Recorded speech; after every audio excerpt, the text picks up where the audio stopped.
Et pendant ce temps-là, 6 Français étaient à bord du navire humanitaire Madeleine, intercepté par l'armée israélienne au large de Gaza. 2 d'entre eux ont accepté leur expulsion vers la France. 4 autres, dont l'eurodéputée insoumise Rima Hassan, refusent car opposés à la signature d'un document les accusant d'entrée illégale en Israël. Alors sur ce dossier, Arthur Delaborde, Emmanuel Macron se veut actif mais discret, dénonçant le blocus de Gaza tout en évitant l'escalade diplomatique. Une ligne de crête qui risque d'alimenter le malaise. Effectivement, le président tente de maintenir un équilibre précaire. Comment concilier la défense des ressortissants, la condamnation du blocus de Gaza et le maintien d'un lien stratégique avec Israël?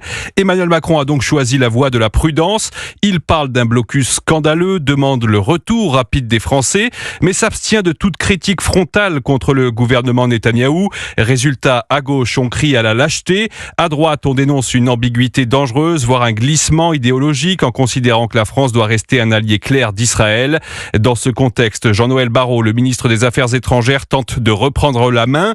Il vient de dénoncer des manœuvres de désinformation, mais sans convaincre pleinement. Le fond du malaise est là, la crainte de voir le conflit israélo-palestinien s'inviter dans les rues françaises entre manifestations, tensions communautaires et crispations politiques. Le président marche sur un fil et avec sa posture de l'entre-deux, c'est l'image d'une France effacée qui s'installe. À trop vouloir rester neutre, il prend le risque d'être inaudible.